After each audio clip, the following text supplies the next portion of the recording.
gracias por estar aquí y por interesarse en estos temas. El tema de hoy que vamos a tratar es el de diagnóstico de neuropatías periféricas. Entonces, después de ver el pensamiento diagnóstico en enfermedades neuromusculares, vamos a hablar del paciente con neuropatía en específico, luego hablaremos del abordaje de diagnóstico para luego concluir. Es muy importante recordar que las enfermedades neuromusculares, ya sean estas hereditarias o adquiridas, son trastornos que son causados por una anormalidad de cualquier componente del nervio periférico con sus somas, es decir, alfa-motoneurona y ganglio de la raíz dorsal, y axones, es decir, el nervio periférico, así como la unión neuromuscular, región presináptica o posináptica o el músculo. Y hago esta aclaración porque las neuropatías son solo parte de las enfermedades neuromusculares, una parte muy importante de las enfermedades neuromusculares, pero en ocasiones se confunde este término y es importante aclararlo. Algunas personas piensan que las enfermedades neuromusculares son aquellas neuropatías que dan como consecuencia solamente debilidad muscular, y no es así, como vamos a ver más adelante. Entonces, decimos que un paciente tiene una enfermedad neuromuscular cuando padezca una alteración de la estructura o función de cualquiera de las siguientes. El nervio, lo cual pues, nos dan las neuropatías, el músculo, lo cual explica las miopatías, la unión neuromuscular o el sistema nervioso autónomo, lo cual explica las disautonomías. En el caso de la unión neuromuscular, pues tenemos enfermedades de las que la paradigmática, por supuesto, es la miastenia gravis, pero tenemos otras enfermedades de la unión neuromuscular, tanto adquiridas como hereditarias. Muchas enfermedades neuromusculares son en realidad una manifestación de enfermedades multisistémicas. Por ello, la anamnesis y el examen clínico deben generar un análisis diagnóstico que guíe el uso racional de los recursos paraclínicos. Y es que es muy importante que nosotros seleccionemos apropiadamente los recursos paraclínicos y no lancemos un escopetazo de estudios que podrían incluso llegarnos a confundir, podrían dañar moral y sentimentalmente al paciente al obtener una información que de hecho nos retrase en el diagnóstico final y en el tratamiento más apropiado del paciente. No es raro ver que se use de manera indiscriminada ciertos recursos de diagnóstico que lo único que hacen es confundirnos respecto a lo que realmente padece el paciente y por lo tanto retrasar su tratamiento apropiado.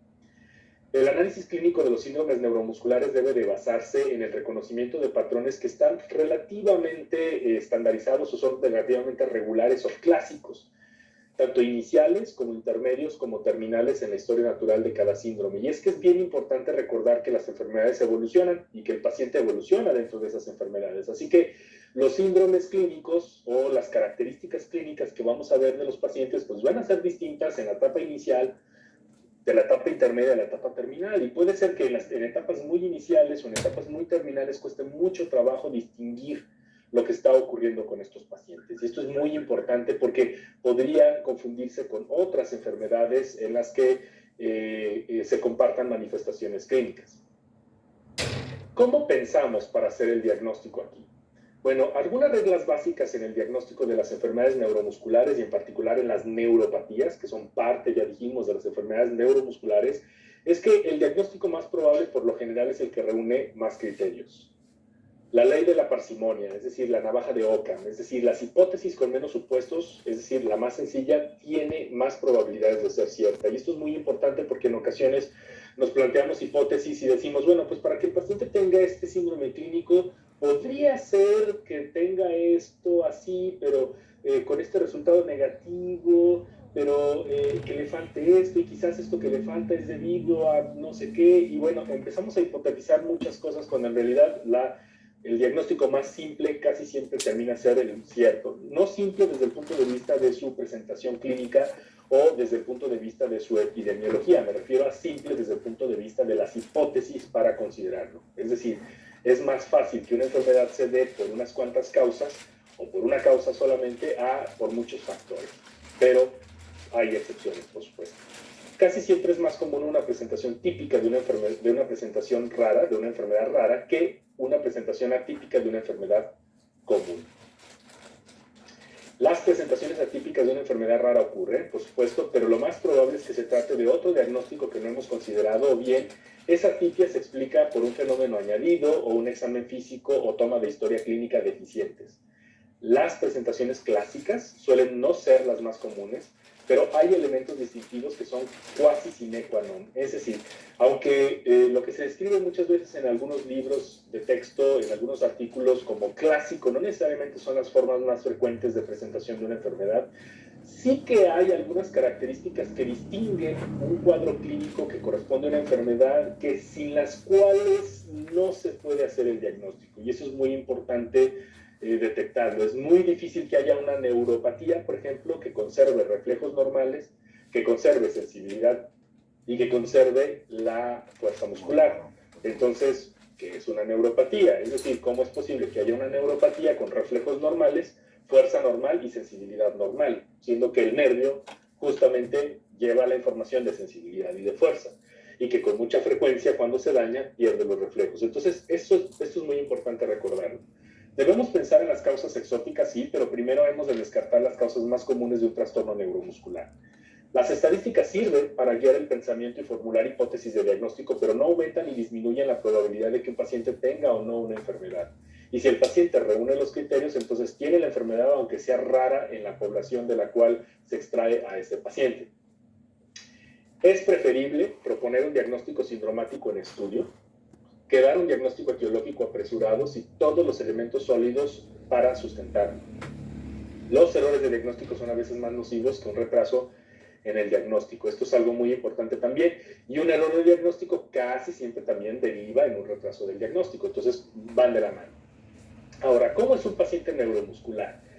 Decíamos entonces que los cuerpos de las neuronas, aquí están las neuronas motoras en el asta anterior, o los cuerpos de las neuronas sensitivas aquí en el ganglio de la raíz dorsal, es decir, fuera de la médula espinal, todas ellas tienen fibras que componen el nervio periférico.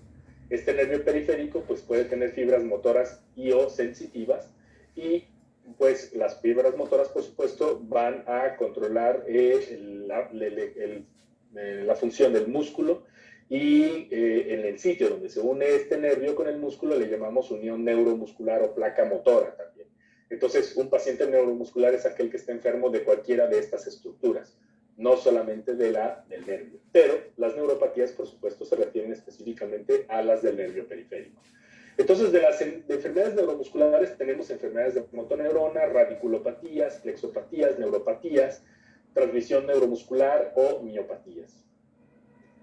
Este proceso es esencial, el proceso de abordaje del paciente neuromuscular, ya que el área de enfermedades neuromusculares tiene una amplia gama de enfermedades que son tratables o incluso curables. Por ejemplo, las neuropatías inflamatorias, que casi siempre son autoinmunes, neuropatías metabólicas, neuropatías carenciales, miopatías inflamatorias, miastenia gravis y síndrome miasteniforme de Lambert-Eaton. Por mencionar solamente unos ejemplos, yo estoy solamente poniendo aquí ejemplos de enfermedades que son tratables y algunas de ellas curables o incluso completamente reversibles, aunque no precisamente curables.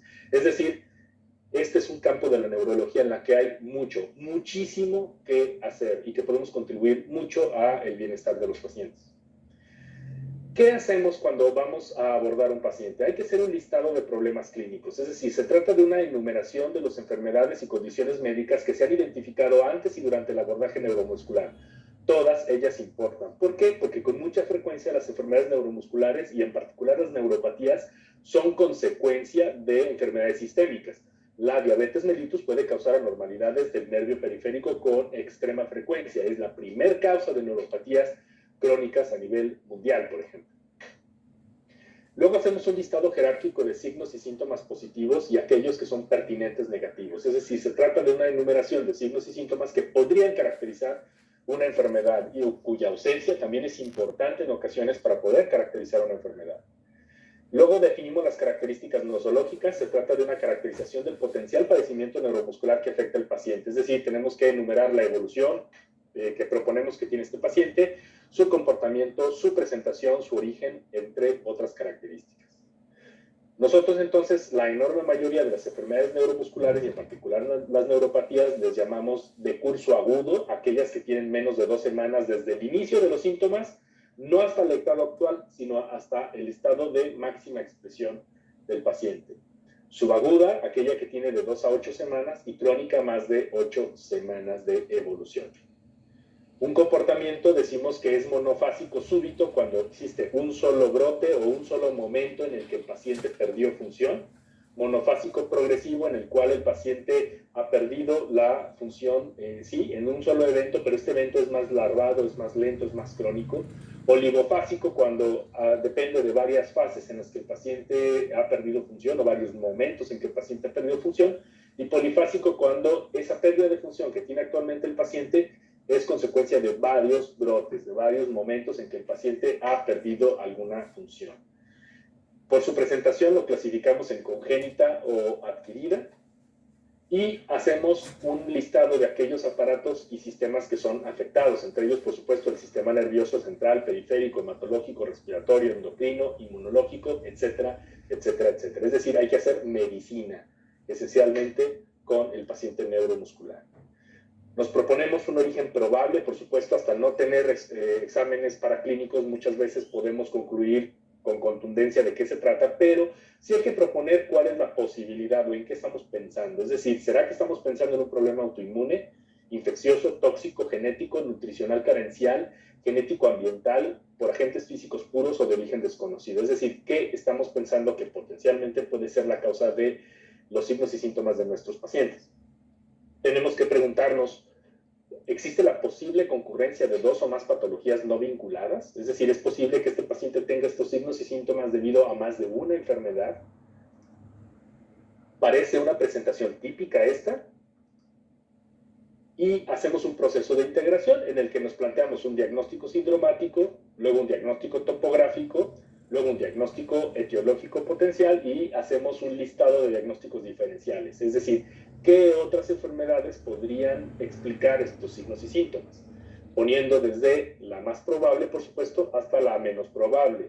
Y es muy importante tenerlo en cuenta porque en ocasiones se agotan este listado. Es decir, a veces pensamos que el diagnóstico más probable ha sido agotado, es decir, resulta que lo hemos descartado porque el paciente no tiene tal o cual manifestación y entonces nos vamos con el diagnóstico que sigue, luego con el que sigue y así sucesivamente podemos ir nosotros avanzando el diagnóstico. Muchas de las veces nos equivocamos en el diagnóstico etiológico que proponemos, pero si nuestro diagnóstico final está en el diferencial, hemos ganado. Es decir, hemos propuesto las posibilidades de diagnóstico con ese paciente. Por lo tanto, le atinamos en pocas palabras.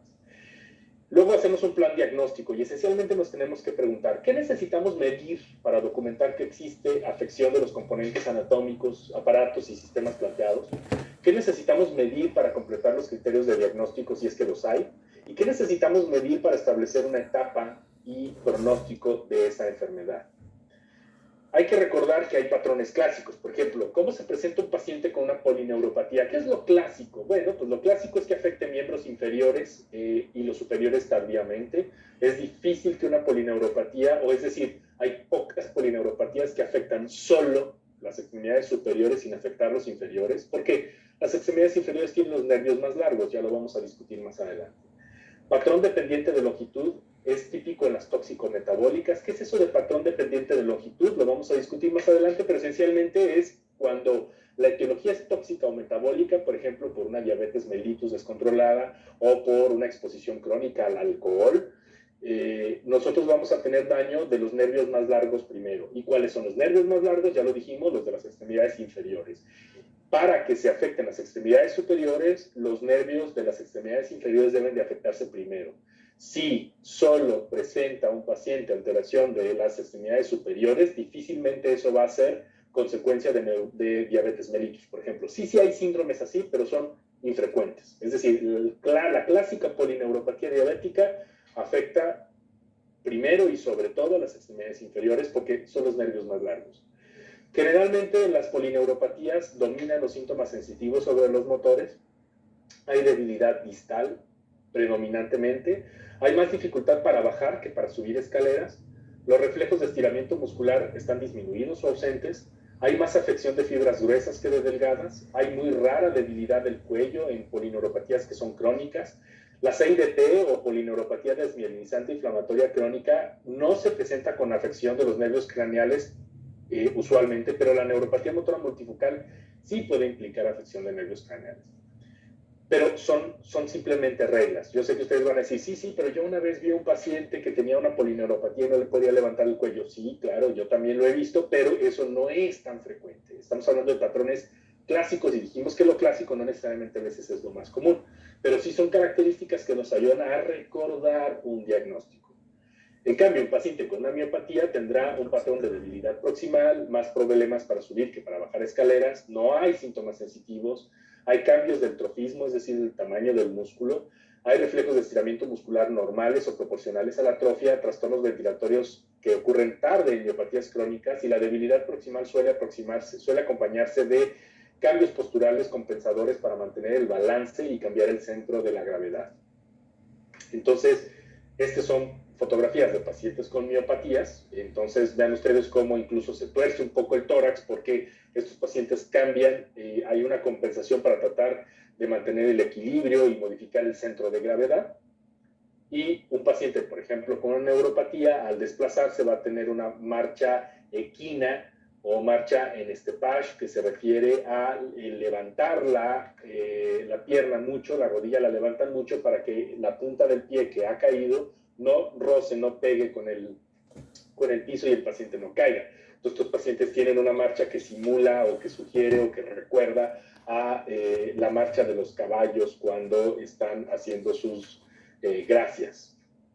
Entonces, en los patrones clásicos, por ejemplo, en una miopatía es más factible que una miopatía nos dé afectación de la curvatura normal de las extremidades a que lo haga una neuropatía. Entonces, por ejemplo, si nosotros vemos en un paciente el genu recurvatum, eso nos debe de evocar inmediatamente una miopatía, no una neuropatía, por ejemplo. Una miopatía también va a afectar sobre todo la musculatura proximal y va a dejar libre, al menos al principio, la musculatura distal. En cambio, una neuropatía por lo general es al revés, afecta más la porción distal que la porción proximal. ¿Que hay neuropatías que afectan la función proximal además de la distal? Sí, sí, sí existe. El síndrome de Guillain-Barré es uno de ellos. La polineuropatía desmineralizante inflamatoria crónica también, pero es que no son polineuropatías en el sentido estricto, son poliradiculoneuropatías. Y es que si está afectada la raíz del nervio, pues claro que vamos a ver una afectación de la fuerza proximal, así como distal. Pero las polineuropatías, específicamente las distales, esas, pues como su nombre lo dice, típicamente conservan la fuerza de la región proximal y afectan más la de la distal. Y eso es muy importante recordar. Les decía entonces que tenemos patrones clásicos de neuropatía, y en el caso de la neuropatía disglucémica, es decir, la que ocurre por anormalidades en la regulación de la glucosa, por ejemplo, en la diabetes mellitus, pues tenemos el patrón típico de una polineuropatía, por ejemplo, en la que hay afectación sobre todo distal de las extremidades. Vean ustedes, por ejemplo, aquí vemos el clásico patrón dependiente de la longitud del nervio, es decir, los nervios inferiores se encuentran más afectados que los nervios superiores de las extremidades superiores, o podemos ver una radiculopatía, por ejemplo, o una mononeuropatía múltiple en este caso, o una disautonomía. Todas estas son formas clínicas de afectación del nervio periférico. En este caso estoy poniendo el ejemplo típico de una neuropatía disglucémica, como nos gusta a los neurólogos hablar de la neuropatía diabética, porque los pacientes pueden presentar alguna de estas formas de neuropatía, aún si no son diabéticos, aún si tienen una glucemia de 112 de ayuno, de 120 de ayuno, y no cumplen criterios todavía para diabetes, o aún si están aparentemente bien controlados de la diabetes, porque es la amplitud media de la variabilidad de la glucemia durante el día la que explica el daño al nervio, y no precisamente la glucemia basal, y esto es muy importante recordarlo. Contrario a lo que se suele pensar, por ejemplo, la neuropatía diabética que conduce finalmente al pie diabético es de tipo motora inicialmente, y eso causa una anormalidad en la postura del pie, un andar y un pisado anormal, y por lo tanto la generación de callos y heridas en zonas donde normalmente una persona no tendría por qué apoyar. Y entonces vemos una distribución de los callos que es anormal. Fíjense que hasta esto nos fijamos para hacer diagnóstico de neuropatía. Si nosotros vemos estos pies, independientemente de que sea por diabetes o no, y vemos este callo en el segundo metatarsiano en lugar del primer metatarsiano, entonces decimos aquí hay un problema.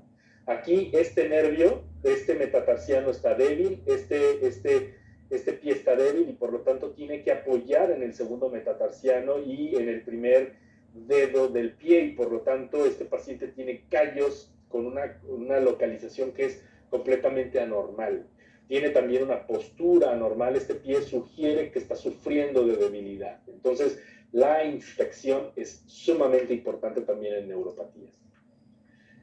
La polineuropatía se define como la afección de dos o más nervios, usualmente de mielómeros contiguos, con implicación bilateral, casi en espejo, casi simétrica. Esa es una polineuropatía típicamente hablando. Entonces estamos hablando del primer patrón en la polineuropatía. En cambio, la mononeuropatía múltiple es una afectación de dos o más nervios, pero de mielómeros no contiguos, con implicación bilateral simétrica. ¿Cuáles son los mielómeros? Los niveles de la médula espinal. Entonces, si vemos nosotros dos nervios afectados al menos, pero son contiguos en las raíces que van saliendo, entonces decimos, esa es una polineuropatía.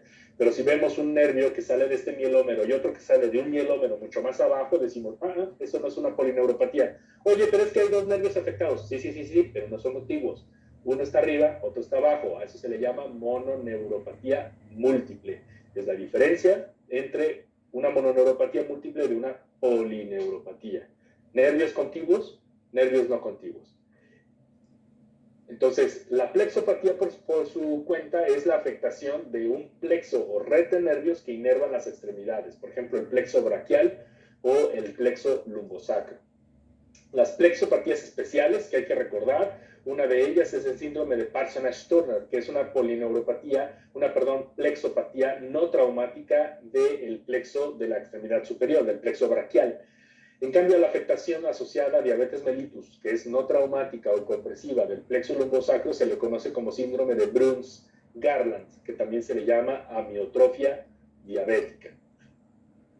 Por su evolución, la neuropatía puede ser aguda, decíamos, en menos de 4 semanas, subaguda de 4 a 8 semanas o crónica más de 8 semanas. Noten aquí que la evolución cambia un poco del concepto de evolución en las enfermedades neuromusculares en general. Aquí a las neuropatías recorremos un poquito el punto de corte. La neuropatía la llamamos aguda cuando tenemos menos de 4 semanas, por ejemplo, como ocurre en el síndrome de Guillain-Barré. Y ojo, estamos hablando no de cuánto tiempo tiene el paciente desde que iniciaron los síntomas, sino cuánto tiempo le tomó a ese cuadro clínico el llegar a su culmen.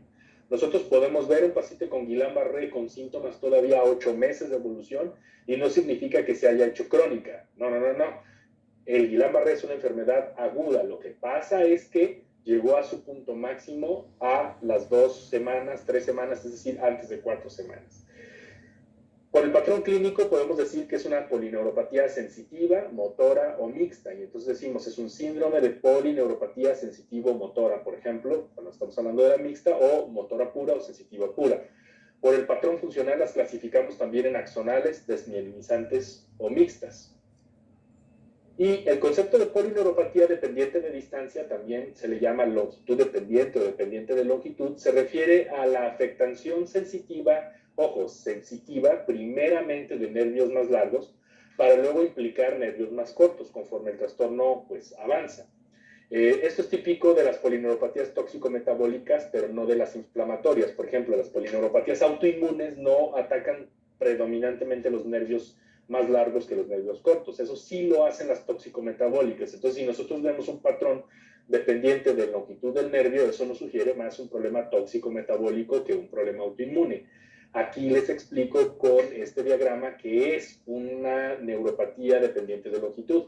Esta sería una no dependiente de longitud. ¿Por qué razón? Porque fíjense que está afectando el nervio de las extremidades, los nervios de las extremidades inferiores casi simultáneamente que de las extremidades superiores. En cambio aquí, noten ustedes que esta extremidad ya llegó, esta afectación de esta extremidad ya llegó hasta la rodilla. Cuando llega a la rodilla, entonces ya afecta las manos. ¿Por qué razón? Vean la longitud. Vean aquí el nervio, cómo estaría el nervio de esta extremidad inferior y cómo estaría el nervio de esta extremidad superior. Entonces, como regla, para que se afecten las manitas, tiene que llegar la polineuropatía por lo menos hasta la rodilla. De otra manera, no podemos ver afectación de las rodillas porque, insisto, en las neuropatías tóxico-metabólicas, los nervios más largos se afectan primero. Y para que llegue a afectarse los nervios de las extremidades superiores, primero tendrían que verse las extremidades inferiores afectadas. A eso nos referimos con patrón dependiente de longitud. A la polineuropatía sensitiva se le suele clasificar por su anatomía en axonopatía, mielinopatía, o ganglionopatía, dependiendo dónde está la alteración que está originando los síntomas sensitivos. También tenemos conceptos importantes que recordar. Los síntomas sensitivos positivos nos referimos a aquellos que son a exceso de función, por ejemplo, parestesias, disestesias, dolor Los síntomas negativos es la disminución de la función, por ejemplo, hipoestesia, hipopalestesia. A la afectación del primer nervio y del segundo nervios craneales se les considera una enfermedad no del sistema nervioso periférico, sino es una enfermedad del sistema nervioso central, debido a que su microanatomía las denota como extensiones del encéfalo, es decir, tienen oligodendrocitos en lugar de células de Schwann, entre otras características. Como regla general, la afección del sistema nervioso periférico se presenta con hipo o arreflexia, aun cuando los síntomas sean solo sensitivos. Pocas veces se requiere biopsia de nervio porque pocos nervios son biopsiables. Idealmente tenemos que biopsiar un nervio que sea sensitivo puro, porque si biopsiamos un nervio motor, pues claramente vamos a dejar sin función esa extremidad. Entonces, ¿qué nos gusta biopsiar mucho? Nos gusta biopsiar más el nervio sural, porque el nervio sural es un nervio sensitivo puro, y así es de que pues no dejamos mucho déficit. Si quitamos el nervio sural, a lo mucho pues va a quedar anestesiada la cara externa del pie.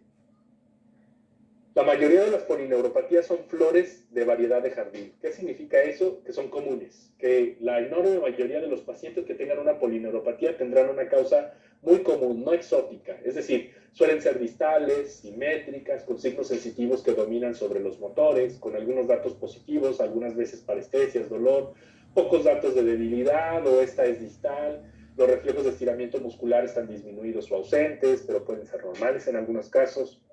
Si existe anestesia, esta casi siempre es debajo de la rodilla, y la evolución es típicamente crónica. Esta es una variedad de jardín, es decir, esta es una polineuropatía de las más sencillas, de las más comunes, mejor dicho. Banderas rojas para cebras. ¿Qué es una cebra? Una cebra es una causa exótica de una enfermedad, ¿sí? Y viene del aforismo de que cuando cascos escuches sonar en caballos y no en cebras, debes de pensar. Y es que si nosotros estamos aquí metidos en algún cuarto, en una ciudad como aquí, si empieza a sonar cascos, lo que pensaría es, hay caballos afuera. No pensaría, creo que hay cebras afuera, porque ¿a qué estoy más expuesto yo aquí en una ciudad? Pues a caballos, no a cebras, ¿cierto? Entonces, si yo pienso primero en cebras y luego en caballos, me voy a equivocar. Bueno, el diagnóstico es lo mismo. Si yo pienso primero en causas exóticas antes que las causas comunes, pues lo más probable es que cometa algún error, o que esos errores sean más frecuentes. Entonces, ¿qué me debe de señalar banderas rojas de que esta neuropatía sí es una cebra y no es una variedad de jardín?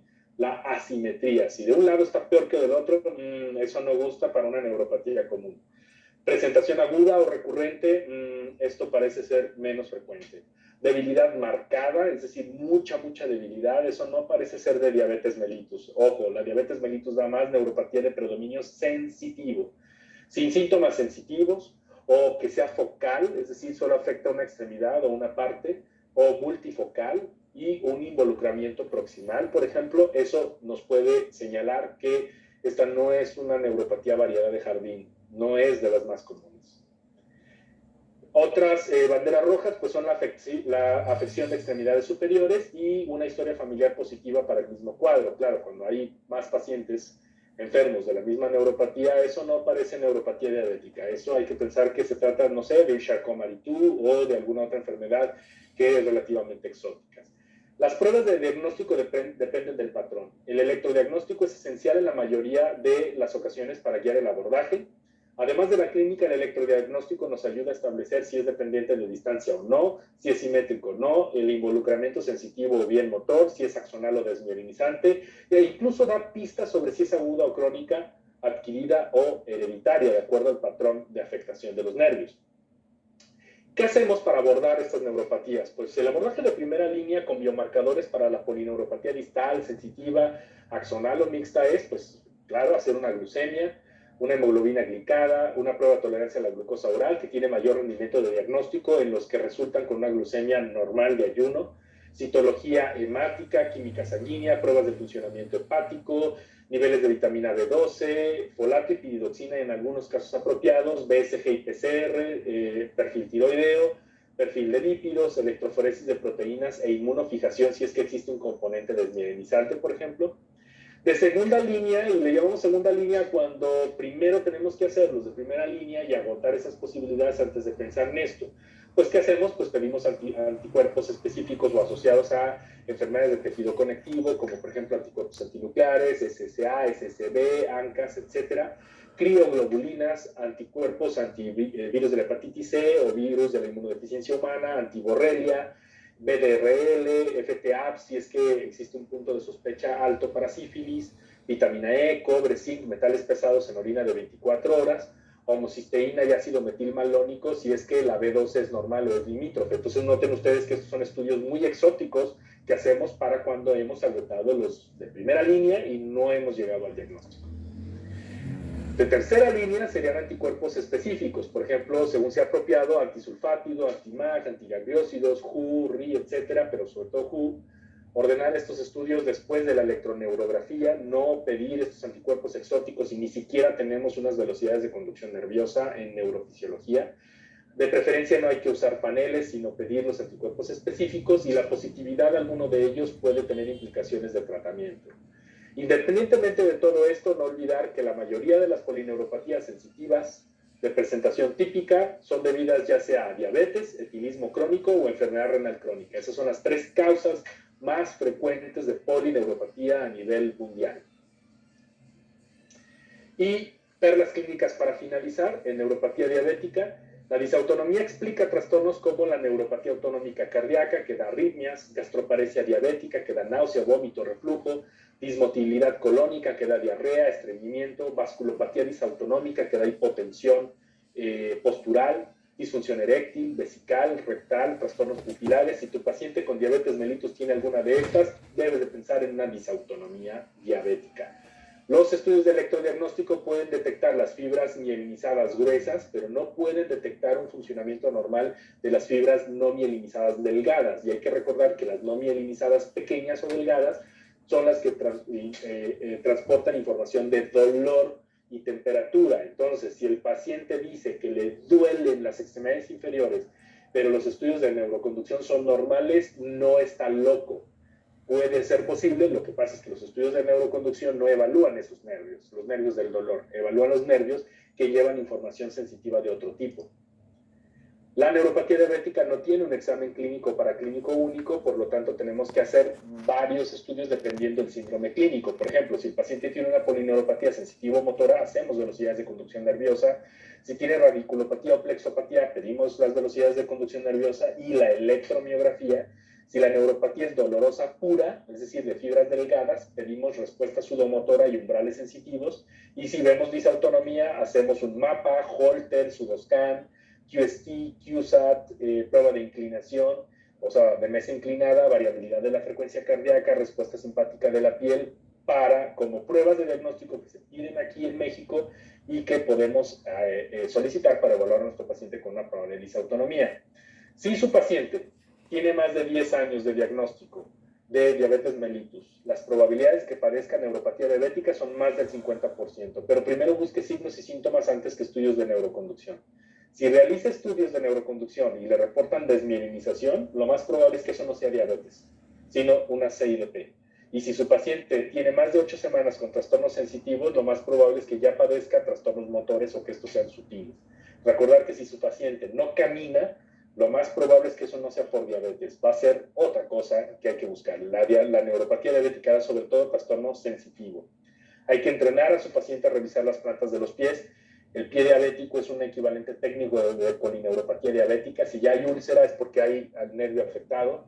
La disautonomía contribuye al aumento del riesgo de muerte cardiovascular y la disautonomía en ocasiones pasa desapercibida cuando no origina síntomas como arritmias, síncope, etc. Entonces hay que pensar y recordar qué es lo que hace el sistema nervioso autónomo. Para concluir, las manifestaciones en manos usualmente no encajan en la polineuropatía típica, ya que una polineuropatía dependiente de distancia debe de afectar sobre todo las extremidades inferiores por encima de la rodilla para que ya se dé afectación en las manos. Si existe implicación en miembros torácicos, hay que buscar la explicación con síndrome de túnel del carpo, o bien el paciente no tiene neuropatía diabética, sino tiene CIDP, síndrome de Guillain-Barré, neuropatía motora multifocal, etcétera, o bien tiene alguna causa exótica de neuropatía.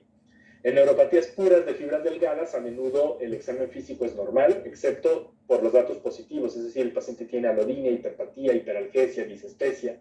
En neuropatías puras de fibras delgadas, a menudo la electroneurografía es normal.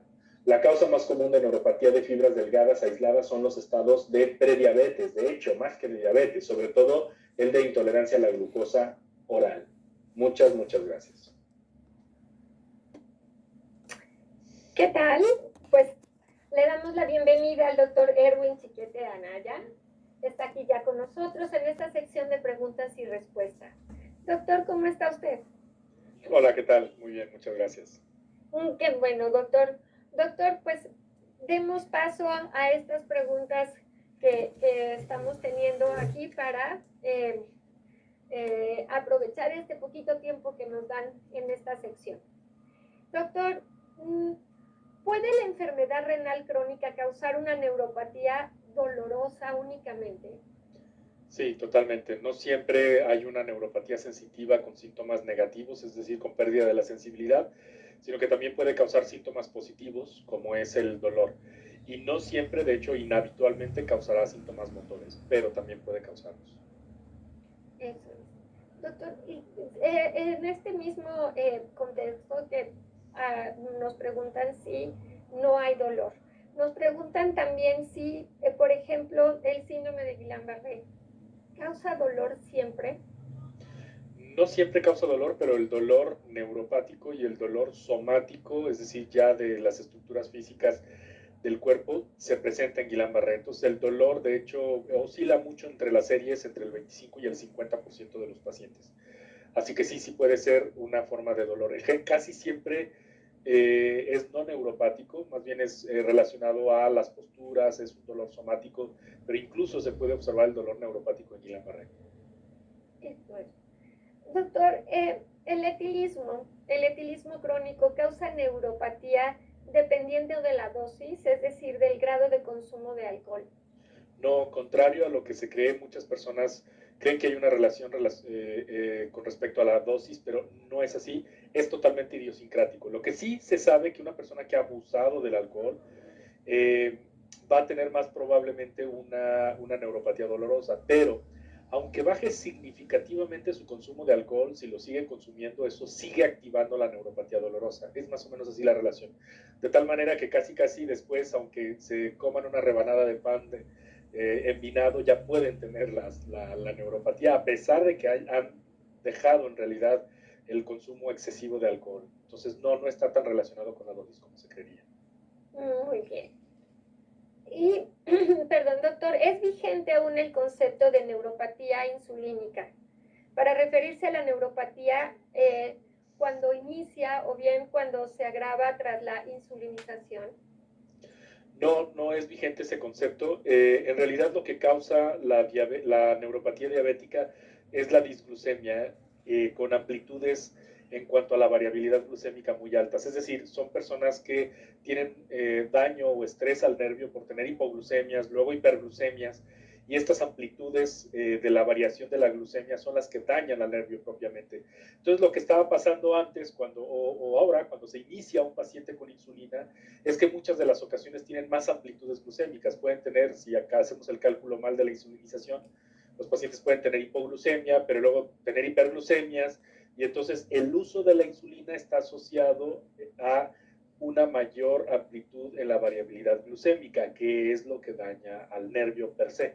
Así que no es precisamente que la insulina sea la que daña al nervio, sino las hipoglucemias que alternan con hiperglucemias en un paciente. Que es importantísimo comprenderlo de esta forma. Doctor, si un paciente con diabetes mellitus pierde la deambulación, ¿podría ser una polineuropatía diabética? Muy poco probable. Como regla general, si una persona deja de mover las extremidades inferiores o tiene debilidad severa de las extremidades inferiores que le hace perder la deambulación, eso es otra enfermedad hasta no demostrar lo contrario. Y casi siempre termina siendo una poliradiculoneuropatía desmielinizante inflamatoria crónica o PDIC. Es decir, ser inmunomediada en un paciente con diabetes. Entonces, como regla general, si nuestro paciente con diabetes mellitus ha perdido la deambulación, hay que buscarle PDIC o en inglés diríamos CIDP para explicar estos síntomas. Eso es. Doctor, nos preguntan si hay o habrá algún daño cerebral en estos pacientes con estas neuropatías. No, en general, digo, sí existen algunas neuropatías que pueden originar daño en el encéfalo,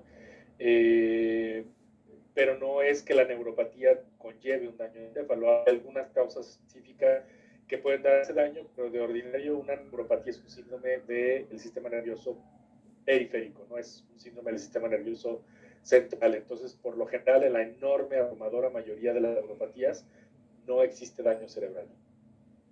Muy bien. Doctor, nos hacen una pregunta sobre el virus linfotrópico humano de las células tipo 1. En estos pacientes con las parapesias espásticas, ¿es una causa coexistente? El virus HTLV1 sobre todo puede causar una mielopatía y un síndrome de mielo radiculoneuropatía que da un síndrome de paraparesia espástica. Los síndromes de paraparesia espástica los dividimos en dos: esporádicos, los relacionados a HTLV, y los hereditarios, que bueno, es debido a una mutación. Los esporádicos son por HTLV y efectivamente hay un daño en la médula espinal por la presencia de este virus, particularmente en pacientes inmunocomprometidos, como puede ser incluso pacientes con VIH-Sida. En estos pacientes se presenta un síndrome de paraparesia espástica y es ese virus el que está ocasionando directamente la enfermedad. Entonces, como regla general, nosotros decimos, si tenemos un paciente inmunosuprimido o con VIH y presenta una paraparesia espástica, es HTLV hasta no demostrar lo contrario. Y si es una paraparesia flácida, puede ser el mismo virus HIV, por ejemplo, en caso de que sea un SIDA HIV. Muy bien, doctor. Y bueno, ahora hablando un poco de virus y con este virus que tenemos de visita en todo el mundo, nos preguntan si podría explicarnos en concreto cuál es la afectación al sistema nervioso que causa el virus del SARS-CoV-2 en relación a las miopatías y las neuropatías. Sí, actualmente se está estudiando todavía cuál es la etiopatogenia. Sabemos que hay un mayor riesgo para tener neuropatías y miopatías y en general otras complicaciones del sistema nervioso en COVID-19. Una de ellas son las neuropatías. Creemos que tiene que ver más con el estado crítico del paciente, es decir, cuando está el paciente en la terapia intensiva, el estado crítico que agota factores de nutrición del nervio, agota pues el oxígeno que debe de recibir el nervio, así como las posturas prolongadas que mantiene un paciente sedado, son las que están asociadas principalmente a estas neuropatías. Sí vemos neuropatías en pacientes que no están en estado crítico con COVID grave, sin embargo son mucho menos frecuentes y casi siempre son inmunomediadas por inmunidad cruzada. Por ejemplo, síndromes similares a Guillain-Barré los estamos observando en COVID-19 y miopatías inflamatorias en el contexto del COVID-19. Ahora, si es el virus directamente el que está dañando estos órganos o bien está detonando una respuesta inmunitaria que es la que daña los órganos, eso es lo que se está evaluando. Todo parece ser que es el virus, que el virus, perdón, no es el que directamente está dañando estos órganos, sino que el virus detona una respuesta inflamatoria que así como daña el pulmón, pues daña el sistema nervioso o sus efectores, como puede ser el músculo. ¿Y el tratamiento en estos casos, doctor? En general es tratamiento de soporte, no tenemos un tratamiento específico, sino tratamos los síntomas, mejoramos la nutrición del paciente para que ese nervio reciba todos los aportes que se requiere para su reparación y rehabilitación física. En general es tratamiento de soporte, no tenemos un tratamiento específico para la neuropatía o para la miopatía del paciente COVID-19, los tratamos como en el caso de los pacientes con neuropatías o miopatías del paciente crítico, es decir, terapia de soporte, rehabilitación, nutrición. Muy bien. Doctor, nos hacen algunas preguntas sobre algunas enfermedades y, por ejemplo, nos preguntan qué tan frecuentes son las neuropatías en los pacientes que tienen En hipotiroidismo lo que más vemos son miopatías, o sea, hay una miopatía distiroidea, particularmente cuando el paciente no está bien tratado o cuando no ha sido diagnosticado. Hemos tenido pacientes con miopatías y que se presentan con una TSH de ciento y pico, o sea, totalmente sin tratamiento. Neuropatías son mucho menos comunes, en general es más frecuente que se asocie a daño en el músculo que daño en el nervio. Sin embargo, también podemos ver miopatías y típicamente son miopatías axonales, perdón, son neuropatías axonales sensitivo-motoras de predominio sensitivo dependientes de la longitud del nervio. Ok, y doctor, de la misma forma nos dicen si es difícil tratar a un paciente autista con este tipo de distonías neuromusculares. Si es neuropatía en estos pacientes, pues sí es un poco difícil porque una persona autista pues tiene menos, puede expresar menos bien las alteraciones sensitivas que puede presentar. Simplemente se queja, está inquieto, vive infeliz, pero le cuesta más trabajo, evidentemente, dependiendo del grado de la afectación del trastorno del espectro autista, puede tener mucho problema para poder expresar su sintomatología y los progresos y también para poder comprometerse con una terapia de rehabilitación. Así es de que, bueno, sí, esos pacientes pueden llegar a ser todo un reto. No es muy común que veamos esa combinación, en sí son cosas raras y sí, de manera separada y que coexistan, pues es más raro aún. Sin embargo, todo paciente que puede comunicar poco sus manifestaciones clínicas y que puede comprometerse poco en el desarrollo de su manejo, son un reto. Ok. Y doctor, también nos preguntan acerca de la relación de miopatías y neuropatías en el cáncer de mama. Sí, en cáncer de mama, per se el cáncer puede originar neuropatías muy infrecuentemente cuando da un síndrome paraneoplásico, también miopatías y neuropatías puede hacerlo. Cuando es un síndrome paraneoplásico, pero lo más común es que en cáncer de mama veamos la neuropatía más bien asociado al uso de quimioterapia. Entonces es más común que se presente esto porque se ha utilizado quimioterapia, que es la que puede dañar al nervio. Entonces algunos medicamentos quimioterápicos pueden originar daño al nervio en el contexto del cáncer de mama, no per se el cáncer como tal. Eso es. Doctor, y en este poquito tiempo que ya nos queda, sobre el virus de COVID, nos preguntan si, bueno, sabemos que se están presentando neuropatías en las personas con estos contagios. ¿El tratamiento es igual para todos o en estos casos es diferente? Es muy similar al paciente con neuropatía del estado crítico, es esencialmente soporte, nutrición y rehabilitación. No hay mucha Rehabilitación. diferencia. Así es. Así es. Doctor, pues el tiempo se agota, se nos fue rapidísimo. Le agradecemos mucho la